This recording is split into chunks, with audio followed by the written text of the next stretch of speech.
Olá, quero falar com vocês hoje sobre ansiedade. Tenho visto nas mídias sociais, na imprensa, muitas citações de que o Brasil é o país recordista de ansiedade no mundo, em todas as camadas. Realmente a ansiedade é um fato que tem sido bastante frequente e crescente. E muitas vezes as pessoas buscam solução em uso de medicamentos, que eventualmente pode ser útil, eventualmente pode beneficiar, mas nem sempre eles são a solução. Aliás, raramente eles são a solução. Vamos pensar sobre a ansiedade então. Ansiedade é medo. Quando a ansiedade é causada por um medo de algo identificado, ela é fácil de se resolver. Por exemplo, eu passei numa seleção de um emprego, esse emprego começa na semana que vem, entre hoje e a semana que vem eu vou sofrer de ansiedade, preocupado, porque no fundo tenho medo, e se não der certo? E se não for como eu espero? E se mudar alguma coisa? Então isso fica lá na nossa cabeça e dá uma ansiedade bem vinculada à ideia daquilo. Ok, essa é uma ansiedade de causa identificada, de fácil solução. O problema é quando a ansiedade é genérica, inespecífica. Eu tenho uma ansiedade e não sei porquê. Então o que acontece aqui é importante a gente entender. Todos nós precisamos ter um quadro de referência. O que é um quadro de referência? É aquilo que eu vou me basear, me orientar para definir o caminho que eu vou seguir na minha vida. No passado, o quadro de referência era bastante simples. Você vai comprar um carro, você tinha 3 marcas, 4 marcas, 5 ou 6 produtos.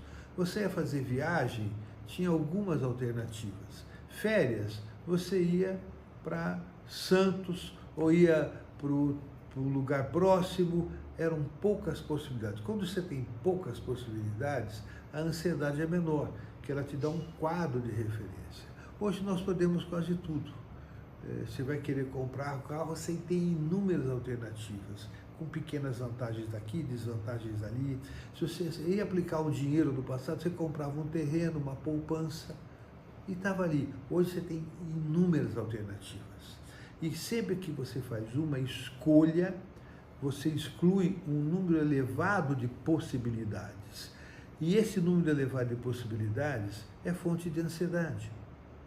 Em termos de relacionamento, é a mesma coisa. Então, o quadro de referência, de alguma forma, se desfez. E nós vivemos um momento da sociedade em que as pessoas estão carentes de um quadro de referência. Muito bem, por que se perde o quadro de referência? Por 2 questões. Uma, pelas facilidades, pelo baixo grau de comprometimento dos pais com dificuldade em colocar, não digo colocar limite, mas de alguma forma é colocar limite. Os pais no sentido de exercer sua autoridade, o seu comprometimento com a sua função paterna. Isso é um fator. E outro fator muito grave, muito importante, é a perda da credibilidade no sistema de referência.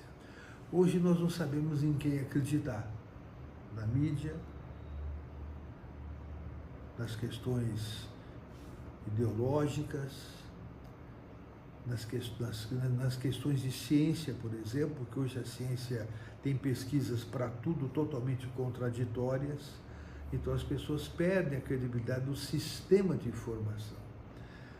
É muito fácil se atribuir a responsabilidade à mídia social, a Facebook, etc., Twitter, etc., mas na verdade a busca dessas entidades já é uma defesa contra uma ansiedade maior.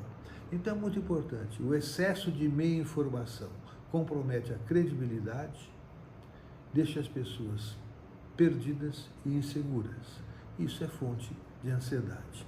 Muito bem, se você tem ansiedade, ou conhece alguém que sofre muito com ansiedade, antes de partir para tomar remédios, etc., que é uma solução, que muitas vezes ajuda, mas que não é o suficiente, procure entender onde você perdeu o quadro de referência.